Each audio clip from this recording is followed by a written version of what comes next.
Konnan, did you watch AEW? Yes, I did. Joe, what was the number? I didn't think that. 825 down from 855. Yeah, I figured that. It's underwhelming. People comment now they don't like when I have the ratings ready because they'd rather have me get yelled at. So they like so this wait a minute. So do our fans like it when we browbeat you? Yeah, they like me being like bumbling and unprepared, which I was like, well, that's not an act. So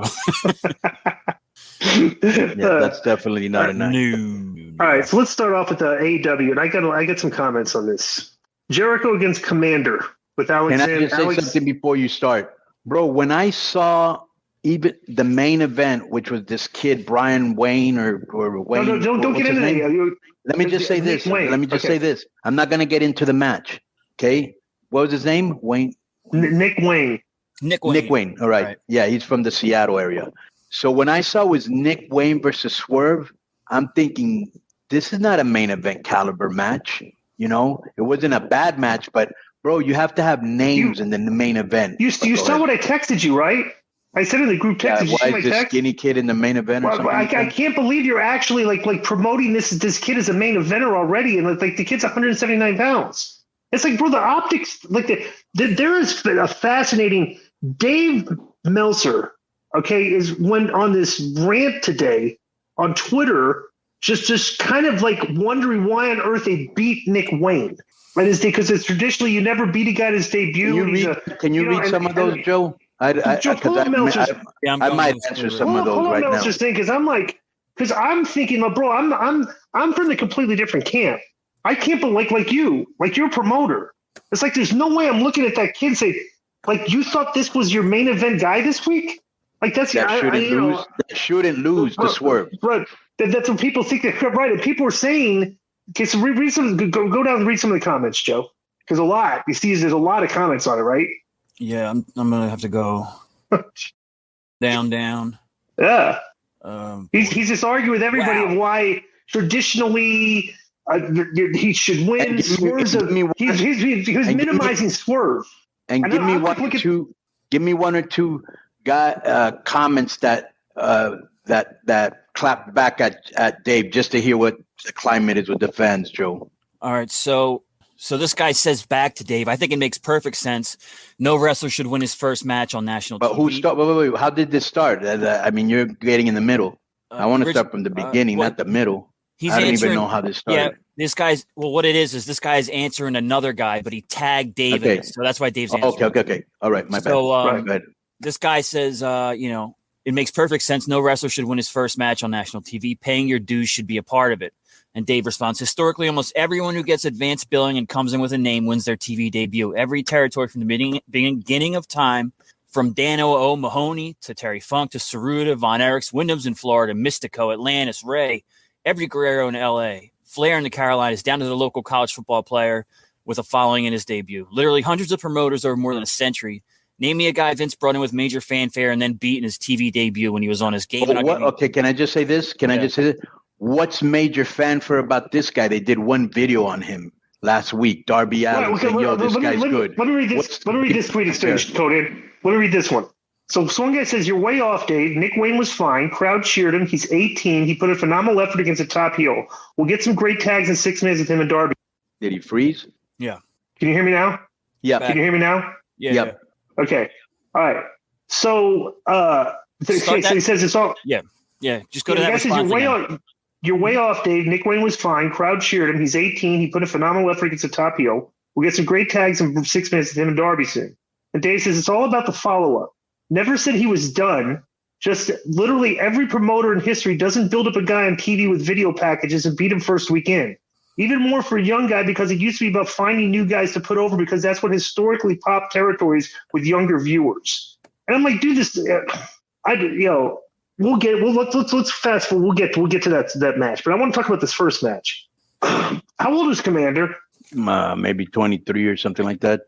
All right, he's, he does a lot of crazy stuff, obviously, but bro, he's gonna tighten up. He almost hurt Jericho on one of his flip things in and everything. Almost like landed. He almost hurt himself too. Yeah. I'm like, dude, it's like, you didn't explain these guys high risk. Okay. if you have 5 high risk moves, right, and you spread them out over 3 matches, like 2 one match, 2 another match, and 1 another match, right? Okay, you're fine.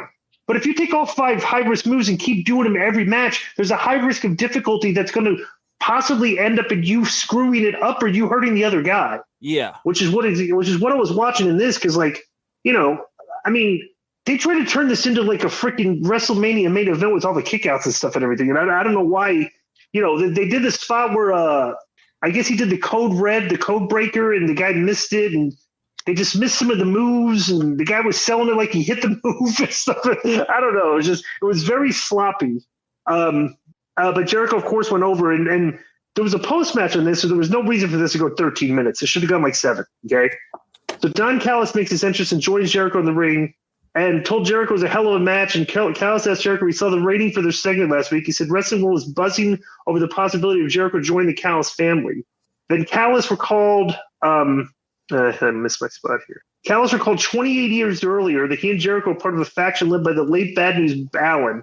Callis had the production team play some footage of the 3 men during an in-ring promo, which Jericho said took place in 1995. Jericho said the funny thing is he still has all his hair, and he's making fun of Don Callis not having his hair. Hang on, I gotta keep missing my spine when I'm very annoyed with this iPad. So he says Jericho recalled Allen telling him that he and Callis should always stick together. Callis said Allen told him the same thing, and he said they didn't keep the promise to Allen, but he thinks that he's upstairs watching with a smile on his face. And Callis said he didn't want to put any pressure on Jericho, but he thinks he knows what Allen would want Jericho's answer to be, and Callis exited the ring. So they're just, to me, this is just a long, drawn-out thing of another faction formulation, whatever. So I'd like to see those two together, though. So let me just say this. How old is Jericho, Joe? I think he's 51. 51, right? Let me make sure. Or 52, one or the other. I think I'm 3 years old. He's 52. Yeah. He's 53 later this year. All right. With Scorpio. So right. The first thing that jumped out at me was there was no Orange Cassidy or 6 or 8 man match to start the show like they usually do. Okay.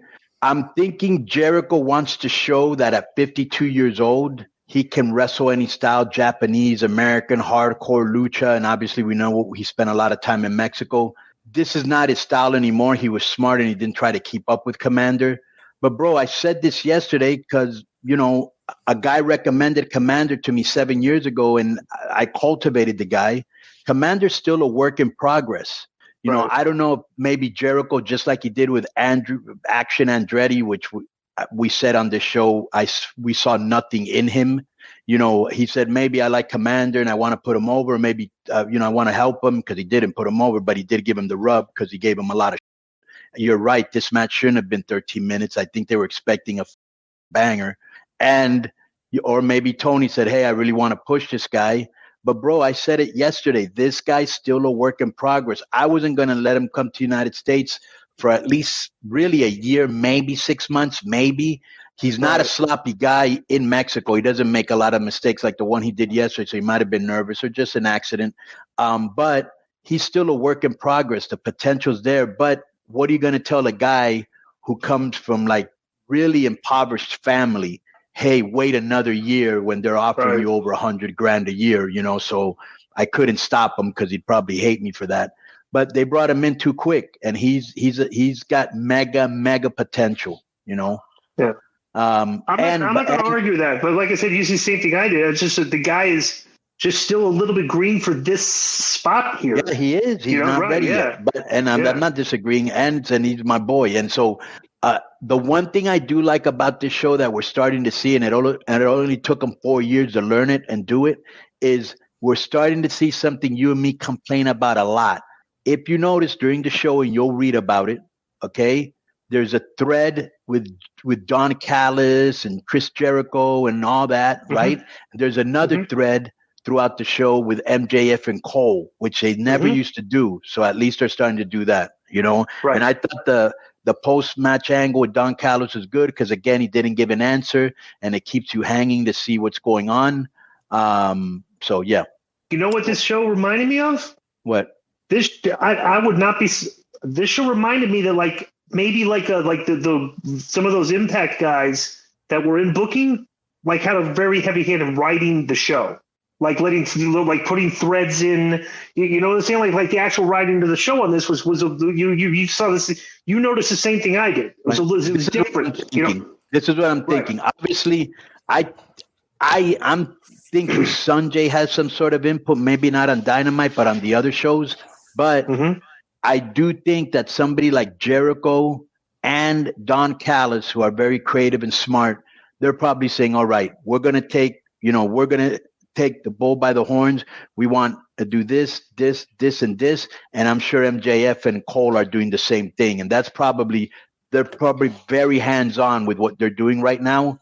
And, I'm thinking, I don't know. Well, also don't forget Jimmy Jacobs came in. So Jimmy, that's what I'm talking about. That's what I said. Yeah. You said Impact, but Sanjay, Jimmy and Sanjay, yeah. But did you guys? Yeah, they're both very good. Yeah. Did you see the article I sent you about the new AEW safety measures? No, I did not. I thought that was just the article from Kenny. No. I sent you said it different. Okay. So check this out, because you were talking about some of the spots in this match. I thought this might interest you. It says, according to a report from Fightful, AEW is set to implement several changes to its TV product with the aim of enhancing performer and fan safety. The protocols were developed collaboratively by the AEW medical team, coaches, and referees with the intention of safeguarding the well-being of talent, staff, crew, and fans. All right. The following is the verbatim list of the document. Yeah, you'll see. These are the moves, anything that you do in or around a match that necessitate approval, okay? Spots and bumps on the ring apron and outside. Table, ladder, chair spots in and out of the ring only allowed with padding. Any elevated spots outside the barricades. Dives and ladder spots on stage, around the arena, and other places outside the ring. All pile driver and tombstone variations, including sit-down drivers, inverted, poison, hurricane ranas, and vertebreakers. High-risk dives. What about that? You have to ask for permission? These are all moves that necessitate approval now. Okay. High-risk dives are top rope moves, 450, 630, double moonsault, shooting star press, etc. Intentional bleeding of any sort, not just blading. Throwing people in, through, or over the ring steps, commentary table, bell table, or guardrails and barricades. Weapon usage, chairs, pipes, kendo sticks, hammers, ring bells, bats, chains, etc. Title belts, thumbtacks, skewers, barbed wire, and other sharp and puncturing objects. Powders, aerosol sprays, or liquids. Throwing any weapon or object. Choking or strangling with hands or a weapon, or hanging spots. Injury spots or angles, whether or not medical is involved /called. Okay, we get it. Well, hang on. There's just two more, guy. There's just two more. Okay. Any physicality in the crowd or crowd brawling, and any physicality involving referees, managers, extra celebrities, or special guests. The moves listed above require approval, and it says some talent expressed support for the changes, and the majority agree the measure represented a necessary tightening of the screws for the company. Of course, anybody that's watching the show that's been in the business knows that like these guys are a lot of these guys are very indie and very reckless, and they're repeating spots that other guys are doing on the show, and it's just like, bro, I'm wondering whose idea this was. Because this sounds to me like one of the other veterans that's in that circle, whatever, spoke up and finally said, "Bro, let me tell you something. All that they talk about, of all the damn stuff, that's on the agents too." This to me was like calling out the agents for letting this go on too, and now we actually literally have to make rules that the agents have to follow when these guys are going over their matches. Is what this sounded like to me. And bro, it's a definitely a welcome addition, because somebody's going to get hurt, and a lot of this stuff looks very sloppy out there. Like they overdo too many of those. Like all those spots that they said, like you see all of those on every show. You know what I'm saying? It's just like, maybe they're just trying to cut back on that. What do you think of that, Cody?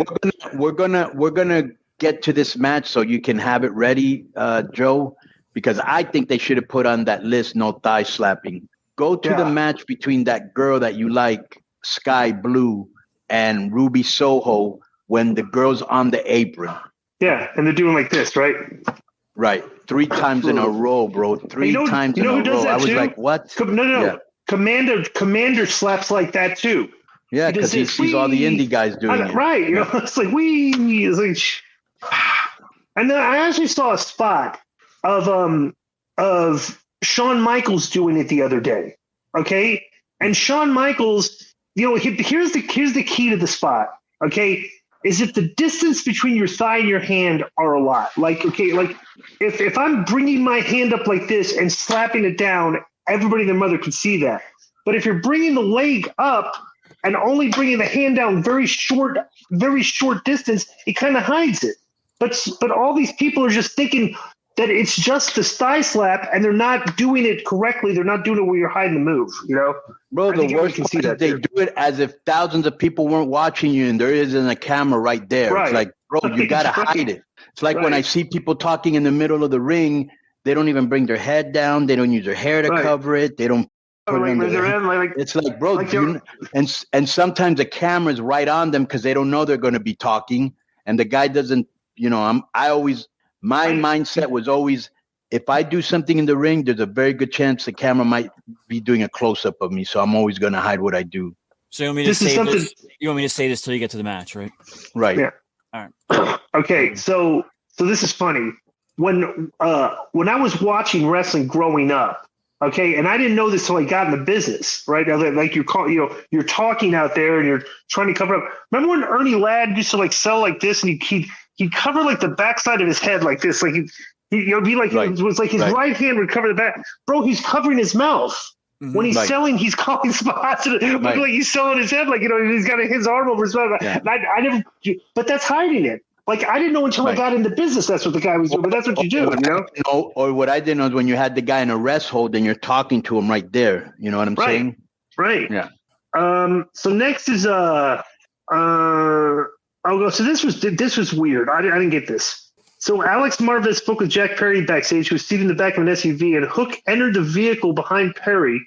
Then Perry made his exit, and Hook grabbed Perry's hair through the car door, through the window. Then Perry elbowed him and then took off. Then Hook came out of the vehicle, was selling, and he said, "Keep running, Perry." What did you do? What did you think of this? Yeah, I'm not into this, bro. This was almost the same thing they did last week, and I almost feel like when I'm reading like comments sometimes on Twitter, and like a lot of people are telling AEW the same thing we're saying, and I think they're like, okay, we can't rush through the backstage vignettes anymore. But okay, even if this wasn't rushed, it was kind of weak. It was like a repeat of what you did last week. You had a week to think of something. You couldn't think of something different. No, you're doing a storyline progression, and you literally did the exact same thing 2 weeks in a row. Literally the exact same thing, right? So Renee Paquette was backstage waiting for Callis, and he went to the screen wrapping up a phone call. And Paquette said it seemed like Callis might have a big announcement to make regarding Jericho. And Callis said he would actually be going to the ring by himself later in the night to announce a fifth member of the Blackpool Combat Club team for the Blood and Guts match. Callis told he wasn't worried about going out alone because Kenny Omega would hide behind the skirts of the Young Bucks. So they showed MJ. So they're doing the I think they're trying to redo the kind of like the Sami Zayn Usos thing, where like they're doing the buddy stuff. And eventually MJF kind of wins him over a little bit. Footage aired of MJF and Cole drinking together in the bar, and MJF grilled Cole about not wearing the T-shirt. Cole said he lost it. Four attractive women walked past and said hi, and MJF told Cole it was 2 for him and 2 for Cole, but Cole said he really cares about Britt. Then MJF said 4 for him and got the woman who accompanied him. And MJF comes back to the bar, he's zipping his pants up like he got a or something for these girls. And Cole confessed he didn't actually lose his T-shirt. He said he'd put it on MJF if MJF agreed to do something. Then they cut to a video of them wearing matching shirts, and they were playing the Fight Forever game, the video game on the couch. Oh, you know what, too? I noticed this. When they were doing the spot in the bar, and MJF went to walked away to go to the thing. When MJF was walking back, Cole looked over and said, "Oh, hey, cameraman." Like like the old school Jeff Jarrett stuff where they have to establish that there's a camera there, so guys can't just can't be just having a conversation like they do on every other wrestling show, right? So I thought that, so whatever. It's like if you think the fans care that you have to explain what there's a camera shot in the year 2023, you've lost the plot. So MJF said video games are more fun when you're playing with a buddy. Cole asked if he'd ever played a multiplayer game, and MJF said he didn't have any friends for that. And Cole told MJF that when they were forced to be a team, he had every intention of blindsiding MJF, who laughed and said he was going to do the same thing. Cole told MJF he's pretty cool. MJF asked if he meant that. Cole said yes, and then MJF told him that he's cool too. MJF said they'd win the tag titles. Then footage showed the duo winning the tag titles in the video game, and then they celebrated. And when the clip ended, Giovanni said those were 4 minutes of his life they'd never get back. I don't think Tony liked that segment. What do you think? What do you think? I mean, they're trying. It's kind of, it's bro, like, I don't know. When the Rock was like, I've always said, Jared, like there's a lot of people in wrestling that says that comedy doesn't draw. Okay. And I'm like, well, that's not like that's a very, I don't know what word I want to use. So that's kind of a very lazy way of like saying like, if there's comedy, nobody cares about that. Good comedy works in storyline progression if it's funny and if it's very well done. Yeah. Just the fact that like you do comedy doesn't mean it's funny. Sometimes doing poor comedy where people don't laugh like they did in WWE, whoever that was writing WWE like 3-4 years ago when they were doing those stupid comedy segments that nobody's laughing at.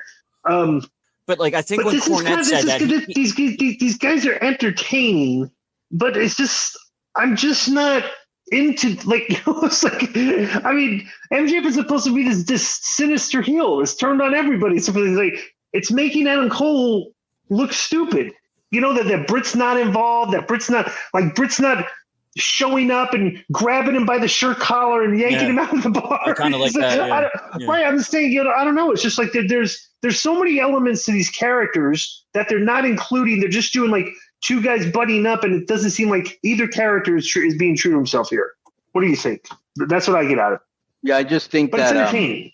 Okay, here's the problem. Yeah, it is entertaining, but it's just implausible for me to believe that after everything MJF did to this guy, he'd be with him. And he says, and Roderick Strong is asking him, hey, are you sure of what you're doing? Don't worry, And then he tells him, hey, I was going to f you over, but I think you're a cool guy. And then they're playing video games like nothing. Like, why would you be playing video games with your enemy, And if you don't trust each other. So I'm hoping one of two things happen.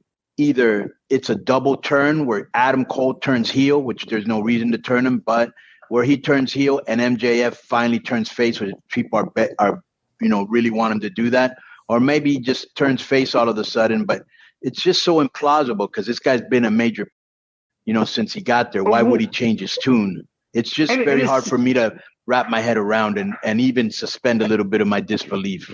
Yeah.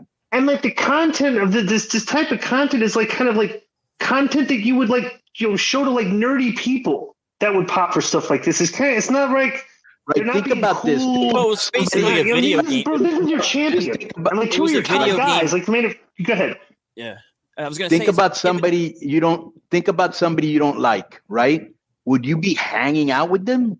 If the idea is, wow, if we can put it together and not turn on each other, we'll be the world tag team champions. I mean, I guess that's what they're going for. They're forcing it because they both want to be the tag champions, something like that, All right. Well, I'm not biting on that yet. And when DI says, well, it was kind of nerdy and stuff, you'd show nerds. Well, yeah, it was essentially half of it was a video game commercial. So that's who they were. Let me tell you exactly what this is.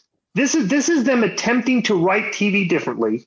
Okay, doing things, but the quality of the content hasn't risen to the point where it's having an effect on the numbers where the show is like improving.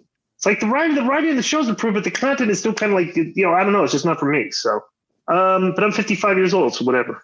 So next is Orange Cassidy and Darby against Sammy Guevara and Danny Garcia in the Eliminator tag match. So Prince Nana shows up, and does he gave to that group? Alan Escape Prince Nana. Yeah. Nah. Not at all. I don't get him at all. So the ref, so while the referee was focused on the skateboard, Swerve showed up and kicked Allen on the apron and then ran into the crowd. And Guevara hit Allen with a go to hell and then pinned him.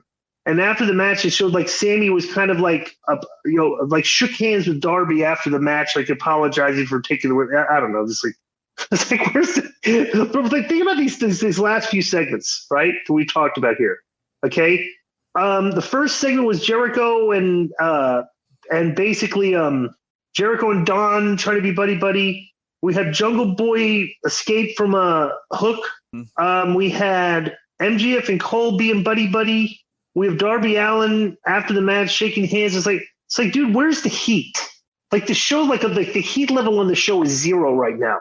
You know what I'm saying? Like there's nothing. Yeah, am I right? Look at the heat that Don got when he turned on Kenny. Right. They wouldn't even let him talk. Here, every time the heels try to get heat, there's always a baby face, coming to save the day, Right. But I thought this match, because I did watch the match, the whole thing. I thought this match was fast paced and good for that. The style that they do wasn't really about telling a story, but just kind of like getting your, and, Swerve interfered. I mean, obviously, I guess he's going to be doing something with Darby in the future, I guess. And all of those guys kind of have a Seattle, because I know Darby worked there for a while. I know Swerve worked there for a while. I know Nick Wayne is from there. So all three of them, I think that's where they know each other from. Yeah. Yeah, from Defy. Right. So, so next is they did a package on Nick Wayne again, and his dad died, and he's Nick. I don't know. It's like they showed the history. I think they showed the history between him and Swerve. I don't know.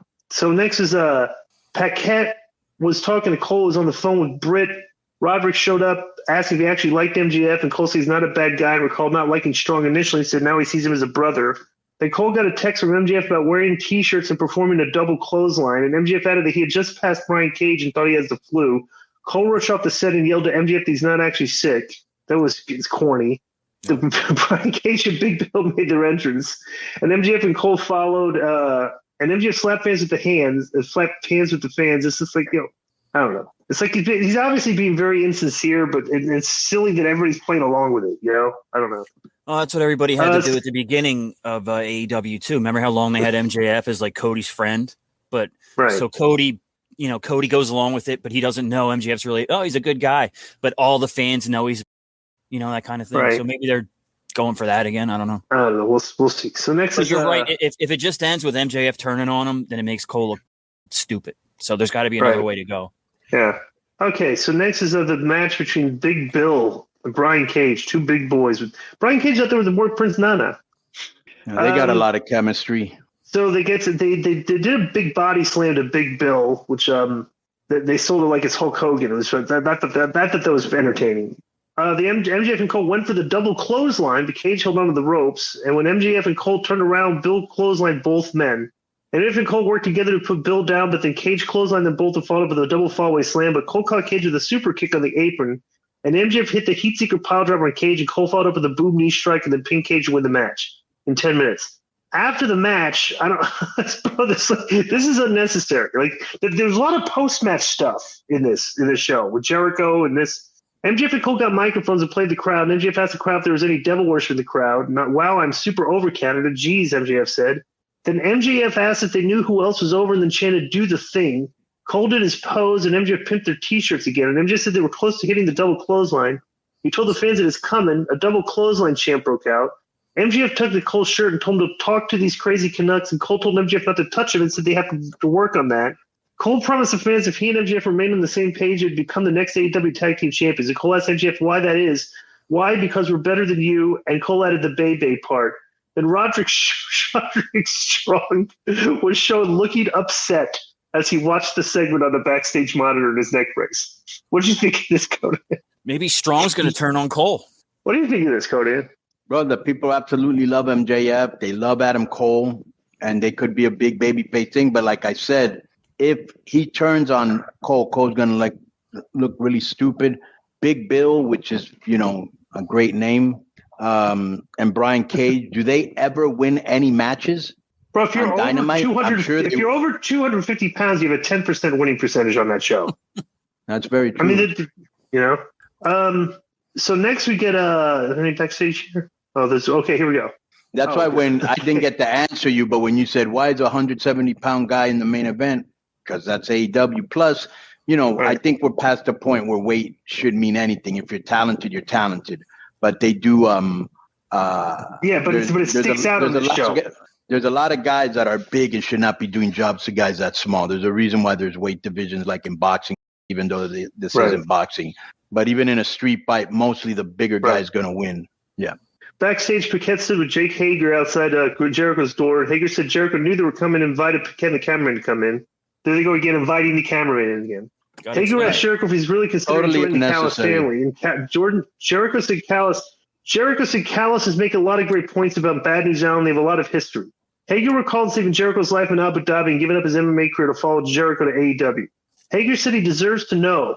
Hager handed Jericho his silly hat and told him that he can't give him 100 until Jericho is straight with him. All right. Sky Blue gets Ruby Soho. You got this? I fast forwarded through this, Joe. I always fast forward these girls. Okay, well, look at this. The Soho goes over up with girl Sky Blue, but did Sky Blue have the trunks halfway up? Way up there. Yeah, so Sky Ruby goes over. So QT Marshall, Harley Cameron, and Aaron Stoll still in the backstage interview said Marshall introduced Cameron's music video, which then aired. It's actually a good music video. This girl did a music video with Shotzi and Scarlett, right? Yes. Right. So this was actually the most professional looking thing on the show. She was actually really good in this video. But let me give you Pal's POV.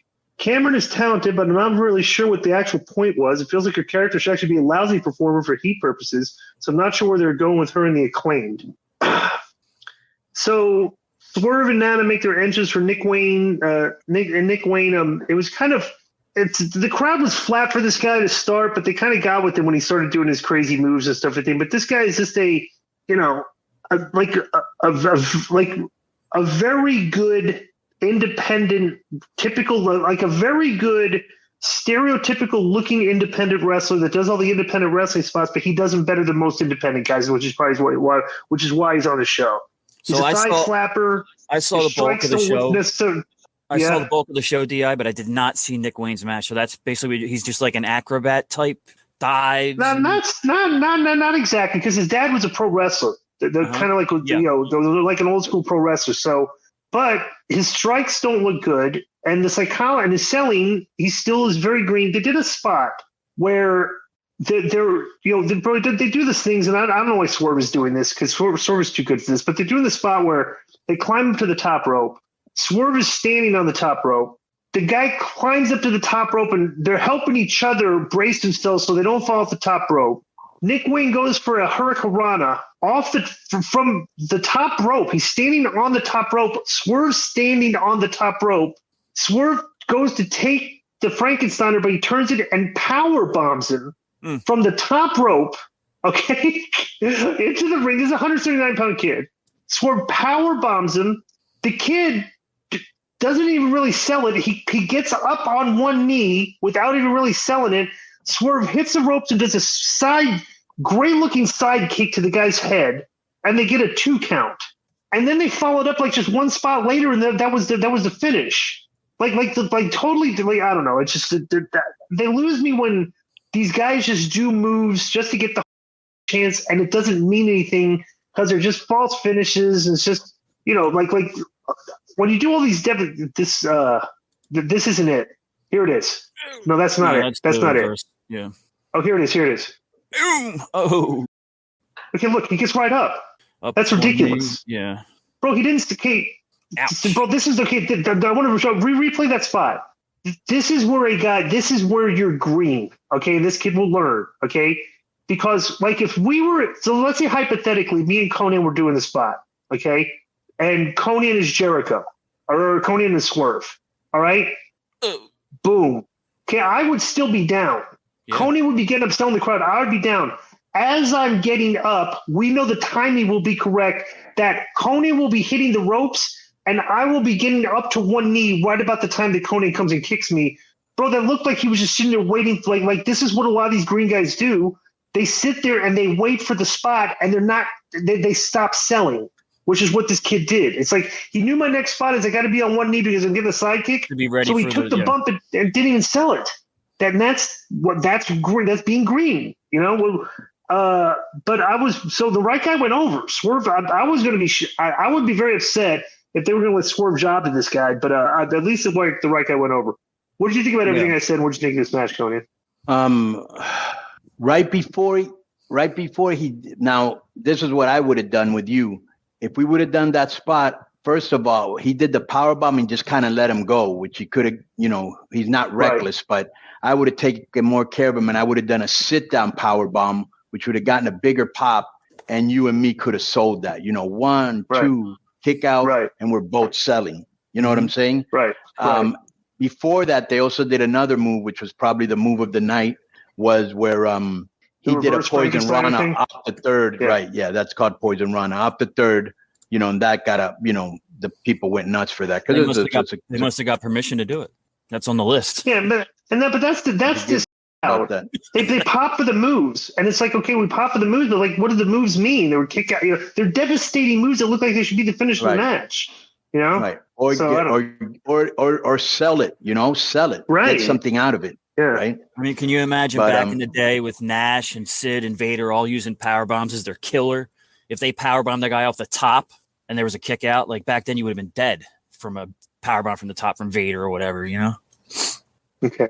All right. So next is the final spot where Don Callis walks out. Now I'm going to explain when we're like guys that have not really done a lot of I don't know how to explain this. I'm just going to ask Konnan what he thinks about this. Okay. So Don Callis walked to the ring alone. Callis said he was there to announce the 5th member of the Blackpool Combat Club for Blood and Guts. Callis said he was slaughtered the Elite, and Callis said there's no more deserving of the abuse than ingrate Kenny Omega. Callis said the fans of Omega love Omega, but he knows the real Omega, and he's a coward and a punk. You should have called him a punk and a wimp. We would have popped. Right. Kenny Omega's entrance team played, and he headed toward the ring, and and then Moxley and Takeshita tried to stop Omega, who fought them off. By the way, Kenny, bro, when one of your top guys comes out in shorts and sneakers with no socks on and stuff, just like, bro, these guys don't look like they're dressed for work. I just don't get it. Why these guys could look at the other shows and see how the people are dressed like to the nines, and then these people dress like slobs on this show. So then Pac attacked Omega from behind with a chair. Then the Blackpool Combat Club worked over Omega and let Callis get a kick in. So they're 4-on-1 of this guy in the ring. Okay? And they're getting heat on him, but they're not really getting heat on him now. Pac took the mic and said Omega had no idea how long he waited for this. Then Pac said Omega – so Pac is kind of a promo. It's still 4-on-1. Pac told Omega to look at him and said he's the 5th member, and Omega will now pay the price. And the heels wrapped a chair around what Kenny said. Then Pac went on top. Moxley asked Omega if he had anything to say, and Omega laughed and said they still have their 5th member. Then a video package aired and revealed that Kota Ibushi would be the 5th member. Now, by the way, there's still 4-on-1 on these guys in the ring, on him in the ring. Then the Young Bucks and Hangman Page showed up and cleared the heels from the ring after Kenny Omega got beat down So, and Page took the mic and said they would finish this once and for all in blood and guts. And Omega said they would show BCC that's more about more than just fighting. And he says about passion, soul, friendship, and love. Oh man, I guess he's just because the Golden Lovers with Ibushi. Omega said Callis will never win their battle, and Omega said that once all 5 members of the BCC team are down, that's when he's going for Callis. And Omega closes goodbye, good night, bang line. And they hype blood and guts for next week. What did you think about the layout of this last segment? And did you agree with some of the criticism I had of this? What's your main criticism? It just looks very stupid when you're letting your babyface partner get beat up for far too considerable amount of time before you hit the ring and make the save. Right. I mean, you come down and make the save. They were setting I guess they were setting this up because they wanted to play the video in some dramatic moments, but they should have made the save and then played the video and had them react to the video. You know what I'm saying? There's just, I don't know. I thought this was laid out with no logic whatsoever. The wrestler coming late, you're thinking that the fan is maybe thinking, oh, he could have been taking a shower, maybe he was doing an interview, maybe somebody was talking with the wrestler and somebody said, hey, they're beating your friend up, whatever. It could happen. That's plausible, but it's, bro, the wrestler coming in late is almost like in the movies when the cops always come after, they don't ever come on time. They always come after you captured the guy or shot the guy or, it's kind of like, it's just part of the storytelling of movies and wrestling. Well, here's the thing. So where was Eddie Kingston? I don't know. Ibushi's coming in, right? Mm-hmm. And they're the Golden Lovers and all this, and they always over-deliver for their hard fans, which is fine and dandy. But how about your mainstream fans? Why aren't you explaining who this guy is, why he's important, what his past is with Kenny Omega? Well, here's another thing too about how they don't know how to do episodic storytelling very well. Bro, where was the storyline progression of Eddie Kingston and John Moxley this week? Oh, Eddie was on his way to a New Japan press conference for the. And how are we supposed to know that? I Googled it, but you're right. I mean, they didn't say it on TV. How would anybody know? That little. Remember we talked about what are you interested in last week? That was one of the things I was interested in on the show, and they did not follow up with this week at all, bro. That's important. It's like this is episodic storytelling. The people, you get your weekly viewers by progressing the stories on a weekly basis so they don't want to miss a week. All right. I think people understand that. So here's the thing. They should have had something like already in the can from Japan. Hey, I'm in Japan. I just won this title. I'm going to be there. And in the next few weeks, I'm going to whoop something, but there was nothing as you. Right. Now, the good thing is that, as I say, baby steps, we're seeing a thread throughout the show with MJF and Cole, which we didn't see before, thread throughout the show with Jericho. We're seeing that they're trying to start something with, what's this guy's name? With Jack Perry and the other guy, even though they haven't done a good job of it. So you're starting to see something that we've complained about, Right. Yeah, but how more exciting would that final segment have been if Callis brought out Punk? Because we talked about it before. Punk pitched himself. I'll do the blood and guts match. I'll be the partner. And from what I've read, Moxley was cool with it, but it looks like you're absolutely right. They turned it down, I guess. Yeah, but you're absolutely right. That absolutely would have been more. Well, either the elite or I heard maybe even just Tony. I don't know. I've heard that Kenny Omega. I don't know what these reports are, but I've heard Kenny Omega's kind of keen to it, but the Bucks aren't. So. Yeah, well, Kenny and Punk supposedly had a conversation after the fight. They were already not cool, but they could at least talk afterwards. So, I don't know. But I have another story here that's AEW related. I want to see what you guys thought about this because I'm a fan of the guy, but this might be a little over the top. Headline: Tony Schiavone says Eddie Kingston is his favorite wrestler of all time, and this is what he said on the show after Eddie won the Strong Openweight Championship. This is from Tony's podcast. He says, I think it's probably his top moment. That's not saying anything derogatory about what he's done for us, but I mean, knowing how much he loves pro wrestling from Japan and just good. I will say it probably till the day I die. He's my favorite wrestler of all time. He really is for so many reasons. What Eddie does seems, looks, and is real. So that's a guy that's. So let me see if I got this right. You like Eddie more than Dusty Rhodes. You like Eddie more than Ric Flair. You like Eddie more than The Rock. Sting. Come on. You don't believe that. I don't think anybody does. Come on. I like Eddie, but come on. That's a lot to say. He's not like, my favorite wrestler of all time. And Tony's been around four decades around everybody, Yeah, well, that's a lack of credibility on his part by saying something like that. So, but that's been our. I wonder what his. And he listens to the show, so I wonder what his boy Demoy has to say about that. Right, Adam Demoy. Yeah. So let me say this: the show had some entertaining things I liked.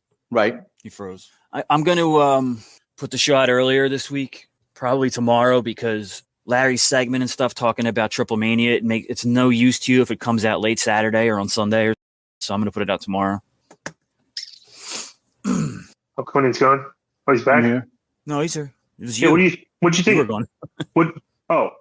Say what you thought about the show again, Di, because we got none of it. Okay, so I think that there's fun that you can tell that maybe the way the show's written, I'm a fan of, but it's weird that they still have all these comedic elements on the show, and the angles are kind of corny and stuff on a show that has a lot of blood and gore. Like I don't like the level of heat for a lot of these angles don't rise up to like a show being like blood feuds and stuff.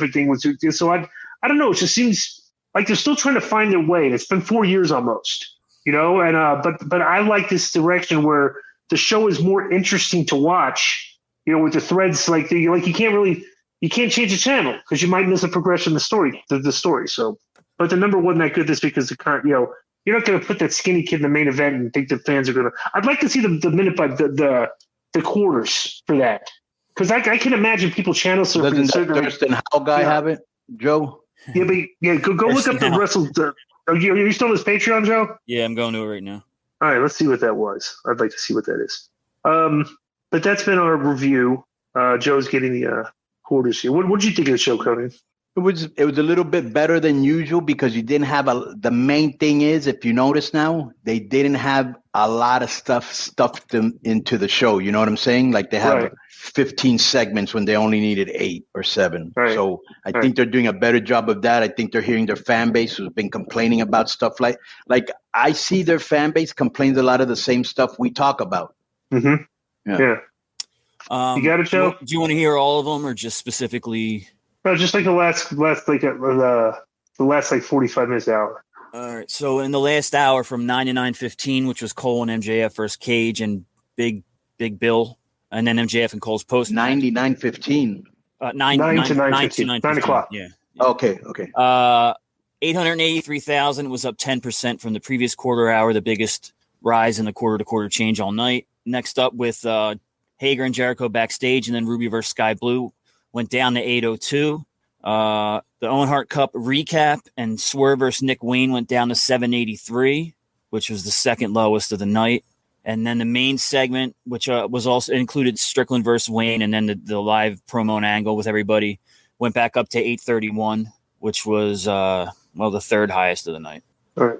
Well, the numbers prove it. That main event thing was not a draw, just as we said, and we didn't even know about the numbers. Yeah. All right, so that's been our AEW. Did either of you guys watch any of Collision or Konnan? Did you go out of your way to see Joe versus Punk or anything? Yeah, I saw all of that. I saw all of it. What'd you think of Joe and Punk? It was all right. Yeah. Why? What do you think? Same. I just, for me, being the Indian Ring of Honor, well, I wasn't really a Ring of Honor nerd, but I knew what was going on. So having nostalgia for those two and knowing the kind of matches. Do you consider yourself a nerd or no? Not really. You kind of are. Yeah, that's like somebody called me white trash once, and I said I'm not white trash. And the guy was like, "You watch pro wrestling, you listen to Guns N' Roses, and you wear sleeveless T-shirts, and you drink Bud Light. You're white trash." I said, "All right, yeah, I guess you're right." No, I my expectations for the match were high because of nostalgia and all that. And but yeah, it was just a TV main event. I don't know if they'll get a chance to do it on a bigger stage or whatever, but it was good. It was cool. Like, bro, wow, you can't tell me the only people that are going to be interested are people like you. From a feud from 20 years ago. Like I said, bro, they brought Punk back, and it's just like, we're reliving old feuds. I agree to an extent, DI. I agree to an extent, but you're not only going to get fans of that time period, but you're going to get fans after, or maybe fans that are 10, 15, 12 years old, whatever, that know the history or watch the matches later on YouTube or on Ring of Honor on demand or something. You know, yeah, you can watch anything at any time now. You know what I mean? If you want to catch up. The thing is that I think they're like we're seeing underwhelming numbers since Punk has come back because they wanted to see him wrestle the Elite. And that would have been great weekly television they could have been doing where people would be talking about like the buzz and stuff. And it's just like, I think the fans are kind of disappointed they didn't deliver on that. And I think it's going to be hard for them to get like over 900 on a regular basis because it doesn't seem like they're willing to take a lot of risk. You know what I'm saying? Which they really should be doing. They're not doing a lot of risky stuff, you know? I don't think if we ever see that, it'll be for a while because you'd imagine they'd want to put that feud, however they did the match, on a big pay-per-view. And I think they're big, what they consider their WrestleMania or whatever is Double or Nothing, right? And that's not until next May again. So I just don't think they'd want to throw Punk versus the Elite on Full Gear like that. So, and they're not going to use it in London because London's already sold so many tickets. They don't need to, in my opinion. Yeah. All right. So that's been our AEW review.